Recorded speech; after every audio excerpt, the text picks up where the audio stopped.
Il a dit qu'agriculteurs et apiculteurs ne pouvaient pas faire bon ménage. Ce champ de colza de Bussé-en-Othe pourrait devenir la nouvelle place de la Concorde. Ici, depuis le mois de mars et pour une période de 3 ans, la coopérative Vivessia, le groupe BASF, l'ONG Biodiversité pour les abeilles et le syndicat apicole de l'Aube se sont mis d'accord pour mener une expérience de cohabitation entre ruches et champs cultivés.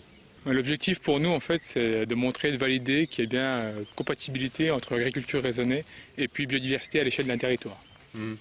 Donc ça, c'est le principal objectif, et de montrer en fait les services de pollinisation en fait au niveau de la productivité du colza, de montrer, de voir en fait si les abeilles lorsqu'elles vont butiner en fait un champ de colza, elles vont apporter peut-être 1 ou 2 quintaux pour l'agriculteur, donc au niveau de sa productivité.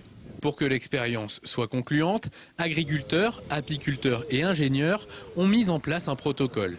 2 espèces de colza ont été plantées sur une parcelle de 5 hectares pour prolonger la période de floraison. Certains plants ont été isolés pour mesurer l'influence des insectes, du vent et des plantes dans la pollinisation du colza.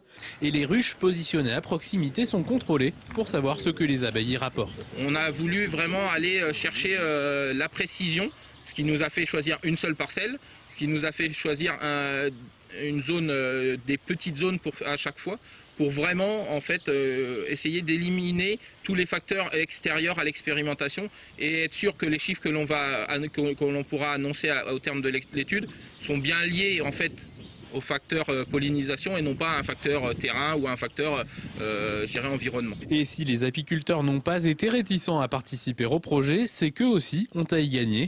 Les agriculteurs utilisent moins de pesticides qu'avant et mettent par la même occasion à leur disposition du pollen en quantité. Les intrants maintenant étant de plus en plus suivis au niveau du domaine agricole,